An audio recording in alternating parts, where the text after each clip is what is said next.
About this robotic malfunction, this we have seen sometimes you have anesthetized the patient and suddenly you see that your robot is not functioning. So the message is very clear. Before anesthetizing the patient, one should check that robot is in perfect functioning order. Then only we should anesthetize the patient. And that is the routine, at least in our case. Dr. Das, Yes, sir. though we would be discussing renal transplant tomorrow, would you like to tell some of your data about the pain and use of your pain protocols in comparison to open or laparoscopy? Open renal transplants, we generally use an epidural or a paravertebral catheter, and we keep it for 72 hours. And on top of that, we use intravenous PCA, and we use morphine for that. And this is the routine. But in robotic transplants, because of the smaller incision size and the patients generally have a lower pain for these patients, we have only put this patient on PCAs, no epidurals, no paravertebrals. And the total morphine consumption that has been observed in 48 hours is generally around 20 milligram of morphine, 20 to 30 milligram of morphine, compared to 30 milligram of morphine along with epidural in open patients. Dr. Kulkarni from Mumbai. Yes. I've got two questions. Now, suppose the patient has got interstitial fibrosis and he is on corticosteroid for several days. Is he a candidate who's not possible for under general anesthesia? Secondly, if a patient had a thromboembolic episode just prior to 2-3 months ago with a little dilatation, is he a candidate in a Trendelenburg position like this for maybe at least 4 hours? Is he a high-risk candidate? And if so, what do you do? So for those interstitial fibrosis patients, if, the airway pressure will be a little higher on the.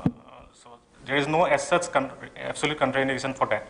We have to take care of the airway pressure, and for that, as Madam has already described, we have to think about the transmural pressure that is developing inside the thorax, whether the pressure in the alveoli and the pressure outside the alveoli, because both the pressures increases during Trendelenburg position. So. The combination of that pressure finally dictates how much the peak airway pressure that we are going to tolerate, and then so there is no absolute contraindication. We're not going to give GI. It's not like that.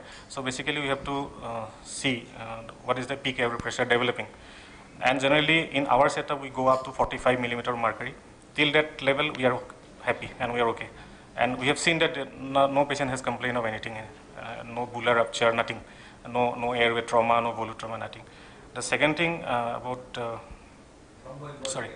thromboembolic episode, and these patients are basically maintained on low molecular weight heparin during the perioperative period, and therapeutic dose we generally would like to give in these patients, like low molecular heparin, therapeutic dose twice daily, and stop it for next 24 hours, and then do the surgery, and immediately after the surgery, as soon as the surgeons are comfortable, we would like to start it again.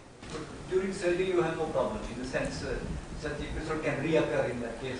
Yes, there is the risk would be always there, but if you think that the prostatectomy can be done robotically, it would be the best thing that should happen. If you can have a filter placed before, then we could take that. Yes, definitely. That is an alternative that we have. We could evaluate it by doing a Doppler beforehand and to see how active that venous thrombosis is. It is not a once you have a vascular Doppler of the lower limbs, then that could also help us to guide whether the patient has a chance of developing some PE or not. And yes, if it is an active disease, then placing a filter beforehand is definitely useful. And even in that patient of interstitial fibrosis, ideally it would be better if we usually in such patients we get a PFT done beforehand, just to see whether he is acceptable or not. So you have a PFT and ABG and see the saturation beforehand, and if you are comfortable with that, then definitely we can go ahead. And if in the pre-op itself his PFT is really bad and his ABG shows that he may not make it, so then we can not. Thanks. Robert Cerfolio from the United States. First of all, my great honor to be here. I'm sorry I was late. The airplane landed, 14-hour flight, landed a little late, but I'm honored to be here, so I apologize for being an hour late. I'm a chest surgeon, thoracic surgery, so pain is obviously a very important aspect of what we do. And we eliminated epidurals a few years ago, but I'm wondering if you're using preemptive analgesia. So we're a big believer that if you can decrease pain preemptively before you make it, you can stop chronic pain by more acutely treating acute pain. So we're giving our patients, we have a prospective randomized trial, we're giving them a gabapentin, a little pill of Neurontin right before surgery, and a COX-2 inhibitor, Celebrex. So gabapentin and Celebrex by mouth right before surgery. And then doing, at the time of the operation, a little small 5mm incision, placing the camera in, and then doing a subpleural block using long-lasting liposomal lidocaine, a thing called Exparel. I don't know if you have that here. Very expensive, or 0.25% Marcaine.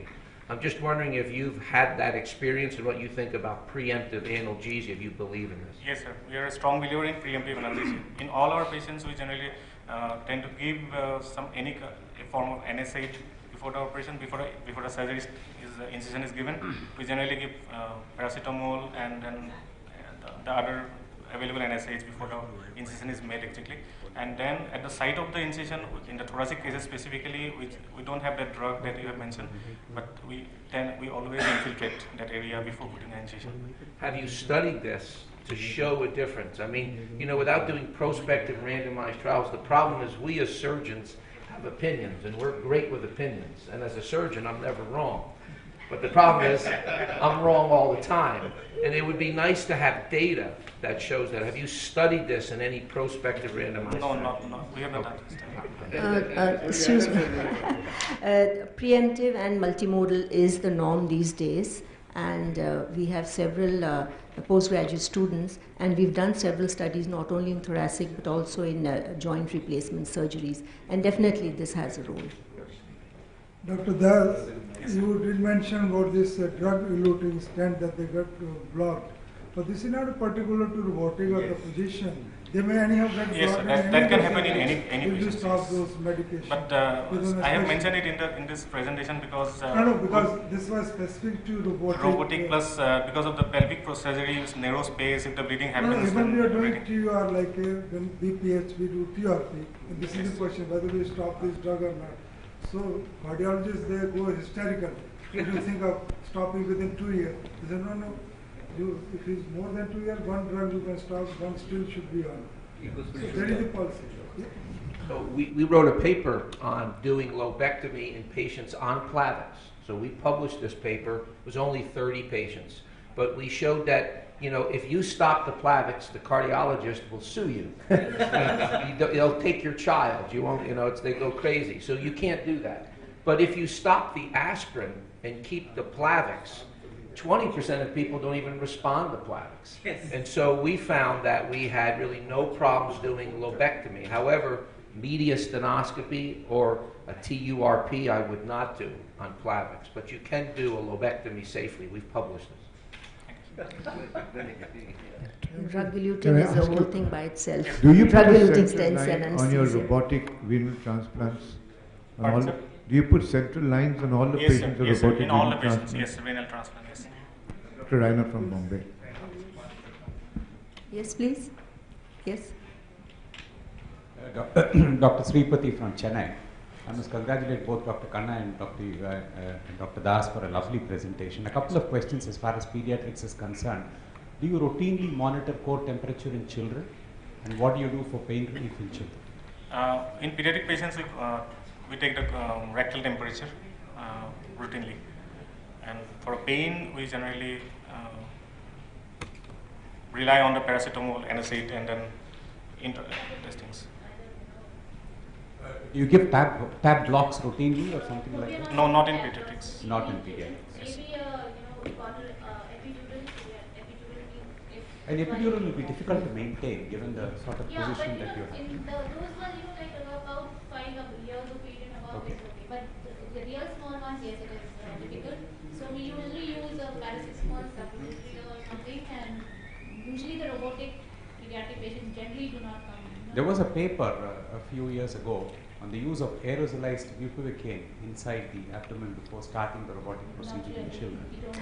That's for laparoscopy also, yes. Yes.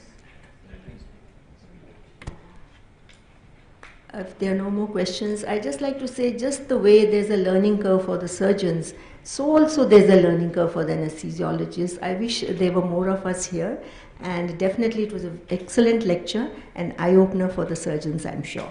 Thank you very much.